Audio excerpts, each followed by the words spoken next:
It's a little trick that we try to pretend that we're important. God damn it, just look up at the sky, and although you can't see it, there are stars that are being swallowed up by black holes. Yeah. Like, if the universe doesn't give a fuck about something that's 1,000,000 times bigger than the Earth, why would you think it gives a fuck about you? It's eating stars. That's a terrible question. Most people, that's a terrible, insulting question. The problem, that's kind of what, who was it? Albert Camus, the French existentialist, and Sartre and all those guys, they were saying, like Camus said, the fundamental question is, why not just commit suicide? Because everything is totally absurd and nothing means anything, right? Yeah. It's like the rock of Sisyphus that you keep pushing up and it keeps rolling down.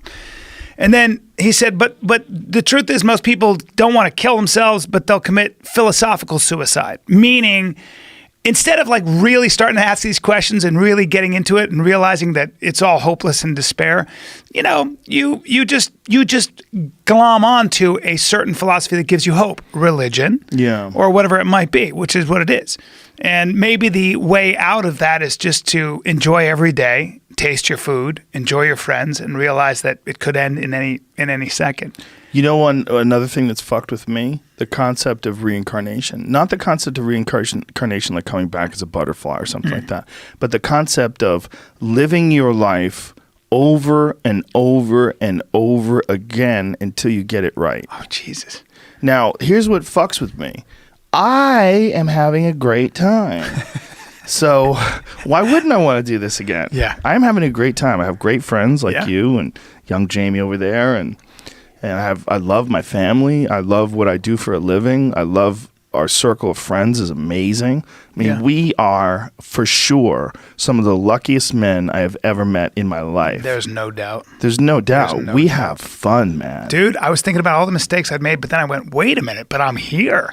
Like at 52, I'm here. I've made a fuckload of mistakes. Yeah, but look where we are. But we're also risk takers. Yeah. I mean, we're professional performers. We went into a job that has zero job security. Yeah. Fucking head first, no safety net, dove right in. We make mistakes. We make mistakes with our job. We make mistakes with our personal life. We make mistakes with our. There's just no.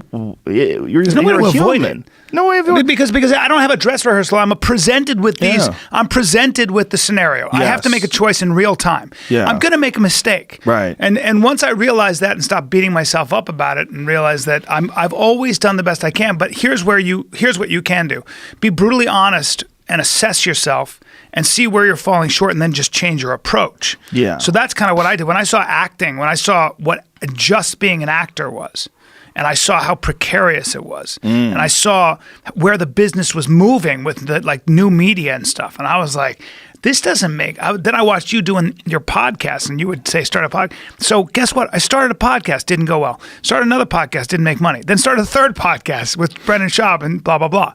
But it's the same thing with stand up. You just keep doing it. Yeah. You keep following the models that work. Because I was doing the wrong thing over here. And next thing you know. You got to grind. That's where a lot of comics fuck up. Yeah. Like they do it like once a week, and then they take a few weeks off, and then they come back and do it again.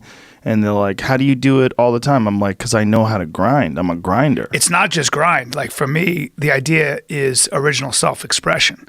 I'm interested in trying to take the way I think. So a lot of things scare me and they make me angry, and I don't know how to react. But instead of fretting about it, I create. Michelangelo, my favorite quote: "Criticize by creating." It's a great fucking quote. He said that's beautiful. Yeah, he said that. He said, "Criticize by creating." I always think about that because that's kind of when I look at my body of work and the progression of my specials, for example, like Man Class, a little too, just about being funny and a silly goose. Then Never Grow Up, a little more personal about my dad. But then this last one, Complicated Apes. Where's my camera? Is that out right now? It's out right now. Oh my God, is this the #1 iTunes comedy album? Dude, do we have to rank things? Apparently, it's crushing. Anywhere I heard it's #1 in the world. Dude, where you can rent and buy, I guess Complicated Apes is doing very well. If you want to get it and laugh hard and learn. I feel like we should celebrate. Listen, this is not about promoting my special. I feel like we should.